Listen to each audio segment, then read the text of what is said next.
Good morning, welcome to Sunday Mornings with myself, Wallace Chapman. It's lovely to be with you here. With you till 11 o'clock, we're spending the hour from 10 a.m. till 11 talking about the issue of bullying, the psychology of bullying, not just physical bullying, but also cyber bullying. That's been certainly in the news, one of the big issues of 2013, and new laws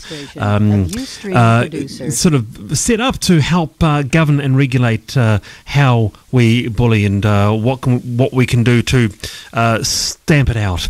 Well, this hour, what are we talking about? We're talking about forestry deaths, yet another forestry death, and protection orders. Does something more need to happen? This terrible tragedy in Dunedin, St Leonard's there, with Edward Livingston shooting both those children. But also we have a huge week in politics, and with us now we have Rodney Hide. Rodney, welcome to the show.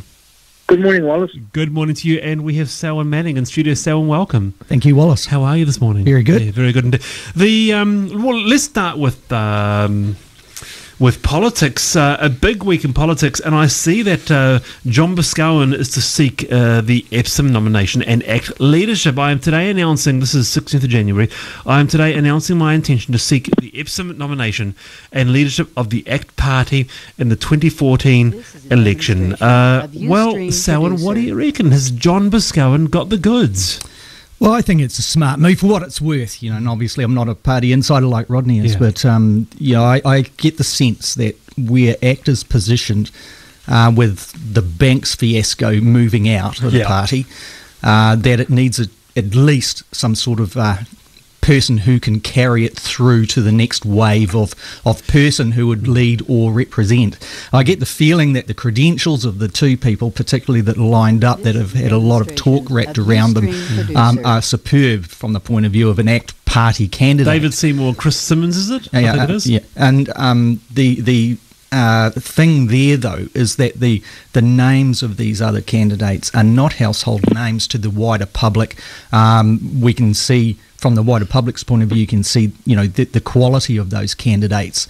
But you do need, I think, when you're transiting a party across from a change, like we saw with the mainstream parties in the past, like Labour most recently, National in the early 2000s, you need somebody who can anchor it down, who is known, who has a track record that can be relied on. And he's straight up and down, isn't he, John? He's you know what you're getting here. Although in terms of name recognition, some say it's very closely associated with Lamingtons, most unfortunately. Well, people might, but these are exactly the same kind of reasons why last time I was on with Rodney and yourself, we were obviously trying to prime Rodney to see if he was interested in that position because of the party, and irrespective of what party it is, they always need somebody that has that institutional knowledge both inside and out to carry it through. Rodney, John Boscawen, the Honourable John Boscawen, he said he stood on a platform of maximising the party vote, and our team achieved over 22% of the party votes in Epsom,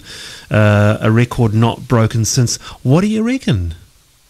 Well, I think it's great, and I know the other contestants as well, and I think that's a very strong team, and it'll be up to the party to decide who will be the Epsom candidate, who will be the leader, but what they've clearly got is some good choices. Obviously, the big advantage that John's got is he's been in Parliament, he's been a minister, he's somewhat of a known quantity. The advantage that Jamie White and David Seymour have got is that they're fresh and they're young and they're new, and that'll be what the party will be balancing up. And Rodney, that's quite when you put it like that, that's quite a tough choice, isn't it? Who to go for? Oh, it is a tough choice, actually, and as Selwyn says, it's one of the tragedies of politics is we tend to go for what we know. And the fact that, John Boscawen's known for having a Lamington on his head is hugely a plus, because he's known.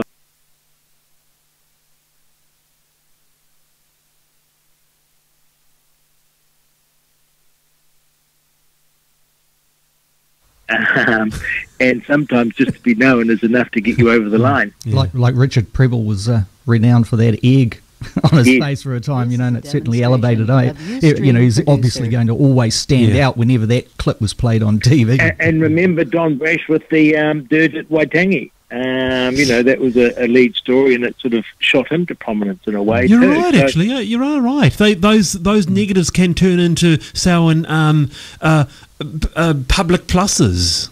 Yeah, well, over time. I guess they can. It didn't work for Pansy Wong, of course. Bungee jumping off the Sky Tower and things like that. But sometimes it certainly can. Not like we're not trying to obviously suggest that politicians should go out there and try and look for some sort of klutzy type of fall over. But the key thing here is to be serious about it. Is I'm for what it's worth. I'm obviously outside the ACT Party's fold, but any party will look in this kind of situation for a transit kind of person, and someone who can take it across and rebuild. I just think from the ACT being based and conceived and developed on a reformist platform, irrespective of where it positioned itself on the left-right axis, it represented something, and that was once again in my view taken away from it with the takeover that the National Party did of ACT, and it, to a degree. Whatever they do from here seems to indicate that it is going to retake its party back, and that's to be fair, Selwyn, I don't think it was a National Party takeover. What happened was both John Banks and Don Brash wanted to stand, and the National Party wouldn't have them, and so they decided that their best option would be to attempt to take over ACT. And I can promise you that the National Party was mortified by it. Interesting. So it was never something that was conceived by the National Party. It was actually two figures that the National Party had rejected for their own ranks. That might be so, but what happened was under Banks, we all can clearly see that it was the reformist base was taken away. There was an element of social conservatism, and the libertarian base of ACT was cast adrift. No, that's absolutely right. But it wasn't a National Party. It wasn't a national. They were ex-National Party members who actually couldn't get into the National Party, and who decided to take over the ACT Party. It wasn't a National Party plot. In fact, same as Labor. Labor and National have been very careful. It's a very interesting balance. They're very careful to keep out of the third parties because you don't want to get entwined into their problems.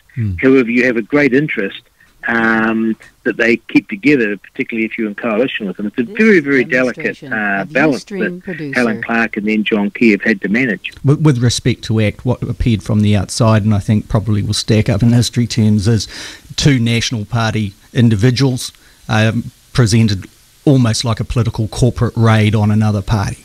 And in the end, they've failed, and it looks like those loyal to the party are preparing to take it back. Very, very interesting stuff. It is 18 minutes past 8 o'clock. We're with Rodney Hide and Selwyn Manning. I'm going to pick up on something that Richard Prebble said actually about John Key after the ad break. The most popular Prime Minister in the history of polling, and indeed the most popular Prime Minister in the Western world. All that and more. We're back after the break.